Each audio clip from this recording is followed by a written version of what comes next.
नमस्कार जय जगन्नाथ दर्शक बंधु आज मुख्य खबर गुड़िक जाना पूर्व जदि आपण मैंने आम चैनल रे प्रथम थर पर वीडियो देखुं ताहले आम चैनल को एबे ही सब्सक्राइब करी पाखर थिया बेल आइकन को देबे ऑल ऊपर क्लिक करी रखंतु जहाद्वारा जेबे भी जेकोसी लेटेस्ट ब्रेकिंग न्यूज आपण मैंने आम चैनल माध्यम सर्वप्रथम देखिपारे।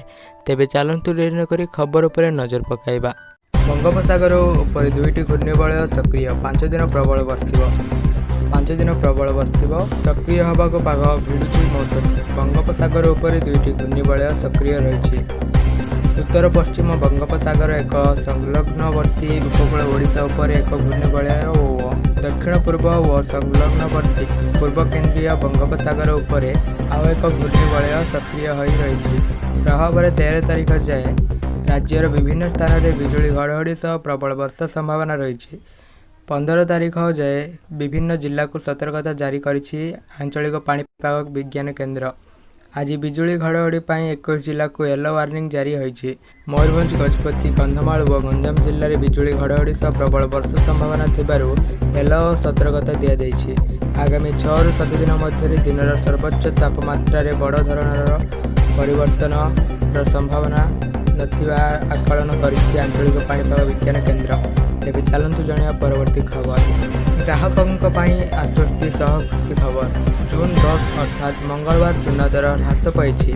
24 कैरेट 10 ग्राम सुना दाम 97,580 टंका रही। गतकाली यह 97,690 टंका थिला। तेबे चलंतु जानिया परवर्ती खबर। राज्य में 50 पार कला कोरोना संक्रमण। राज्य में कोरोना संक्रमण वृद्धि पाइबारे लागिछि। विभिन्न जिल्लार संक्रमित चिन्हट होता बेले इतिमध्य आक्रांतों संख्या 50 पार करिछि। कोरोना को नहीं भयभीत न होबाकु स्वास्थ्य विभाग कहिछि। गतकाली आउ 7 नुआ कोरोना रोगी चिन्हट होइछन्ति। एथिसह चलित वर्ष राज्यर मोट कोविड रोगी संख्या 56 रे पहुंची। सेहीपरि गतकाली 5 जन रोगी सुस्थ होगा सह वर्तमान सुधा मोट 20 जन सुस्थ हेलेनि। फल राज्य सक्रिय कोविड रोगी संख्या 36 रे पहुंची। कोविड-19 किंबा फ्लू भली रोगर लक्षण थिले घरे रहिबाकु स्वास्थ्य निर्देशक परामर्श देइछन्ति। लक्षण अनुभव कले समावेशरू दूरे रहिबा सह निजको अलगा रखिबा उचित बोली से बोलछन्ति। नूतन स्ट्रेन अधिक विपदपूर्ण होई नथिले भी सतर्क रहिबाकु परामर्श दिया जाइछि। तेबे चलंतु जणिया परवर्ती खबर। बाहरिला 125टी होम गार्ड पाई नियुक्ति। शिक्षागत योग्यता पंचम पास। आज ठारू आवेदन आरंभ। प्रकाश पाइछि 125टी होम गार्ड पाई नियुक्ति। कोरापुट जिला पाई नियुक्ति प्रदान करा सेथिपाई कोरापुट पुलिस तरफ नियुक्ति प्रकाश करा जाइछि। एही दाखल आसंता 25 तारीख पर्यंत चलिबो। एथिरे प्रार्थी बयस सीमा 20 रु कम होई नथिबो, 60 रु अधिक होई नथिबो। हेले प्रार्थी कोरापुट स्थायी बासिंदा होइथिबा आवश्यक।